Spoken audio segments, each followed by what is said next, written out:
जय हिंद दोस्तों, welcome to my new blog. दोस्तों मेरे पीछे आप देख रहे होंगे ये है खदान और यहाँ साइड है ये है खेत। दोस्तों खदान और खेत में क्या अंतर है? देखिए खदान और खेत में बिल्कुल भी कोई अंतर नहीं है हमारी प्रकृति के लिए। खदान बनी है तो यहाँ से सभी पेड़ पौधे क्या कर दिए गए हैं, सफ़ा कर दिए गए हैं और ये खदान से पत्थर निकाला गया है और इससे सीमेंट बन रही है। और यहाँ हम खेती कर रहे हैं, यहाँ भी पेड़ पौधों को उजाड़ दिए हैं। तो दोस्तों प्रकृति के लिए तो दोनों हानिकारक है। दोस्तों ये जो खेत है ना, इस खेत का 100% हिस्से में से 20% हिस्सा केवल हमारे लिए खेती की जाती है, मनुष्यों के लिए। बाकी 80% खेती किसके लिए की जाती है? ये की जाती है पशुओं के लिए, पशुओं को चारा खिलाने के लिए, पशुओं को दाना खिलाने के लिए। दोस्तों इसलिए क्योंकि हम उनका मांस खाते हैं। यदि हम मांस खाना छोड़ दें ना तो इतने पेड़ पौधे नहीं काटने पड़े, 20% खेत में ही हमारा काम हो जाए। और ऐसे ही खदान ही देख लीजिए, यहाँ के सारे पेड़ पौधे साफ हो चुके हैं और जिससे क्या होगा कि पेड़ पौधे साफ हो गए और इससे हम क्लाइमेट जैसी आपदा खड़ी होगी। जलवायु परिवर्तन सबसे बड़ी आपदा है और सभी को गौर करना चाहिए। चलिए तो आपको थोड़ा विजिट करवाता हूँ। ये रही हमारी गांव की खदान, ठीक है। ये है सलैया गांव और ये एमपी में पड़ता है, मैहर डिस्ट्रिक्ट के पास। दोस्तों दूर दूर तक जो है तो यहाँ तो अभी पानी भरा है और दूर दूर तक ये पूरी खदान लगी हुई है। पहाड़ दिख रहे हैं आपको, पहाड़, वो जो पहाड़ दिख रहे हैं ना, वहाँ तक ये खदान एकदम जाके एकदम घुस गई है। धीरे धीरे पहाड़ को भी ये खदान खा लेगी। दोस्तों हम लोग ही जो है तो अपनी प्रकृति को, अपने पेड़ों को कटवा रहे हैं लालच के लिए।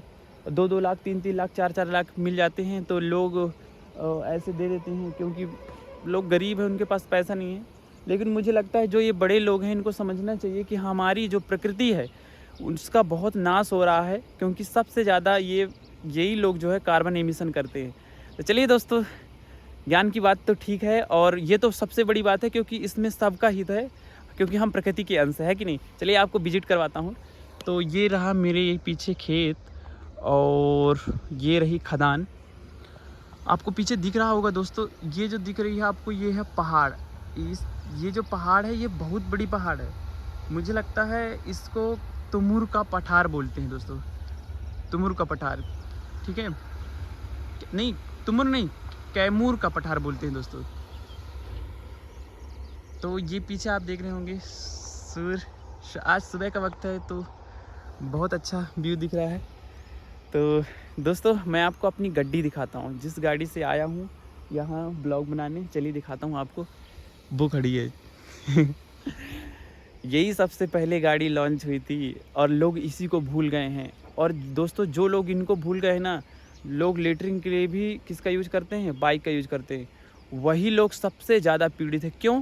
क्योंकि आज जो फिजिकल एक्टिविटी है वो नहीं हो रही, क्योंकि हम पहले से ही जो हमारा शरीर निर्धारित किया गया है वो ज़्यादा मेहनत करने के लिए, दौड़ने भागने के लिए निर्धारित किया गया है, ना कि ठूस के बैठने के लिए, है कि नहीं। इसलिए ज़्यादा से ज़्यादा एक्सरसाइज करो और प्रकृति की सुरक्षा करो, पेड़ पौधों को बचाओ, नदियों को बचाओ। दोस्तों आज पाखंड चल रहा है, आप देख रहे होंगे कि 11,000 लीटर दूध जो है नदी में डाल दिया गया है।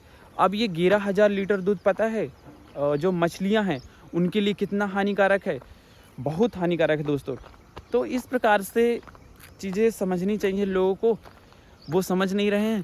तो चलिए आपको नेचर कैसा लगा देख लीजिए गांव का। गांव में तो बढ़िया रहता है और पेड़ पौधे हैं, दूर दूर तक कोई इंसान नहीं और ज़्यादा हल्ला वल्ला नहीं है। यहाँ बेकायदे बहुत अच्छे अच्छे यहाँ मतलब पक्षी बोल रहे हैं और जैसे कि आप देख रहे होंगे। तो थैंक यू सो मच दोस्तों, मेरे ब्लॉग को देखने के लिए बहुत बहुत धन्यवाद आप सभी लोगों का। चलिए नेक्स्ट ब्लॉग में मिलते हैं अपन, तब तक के लिए जय हिंद, जय भारत।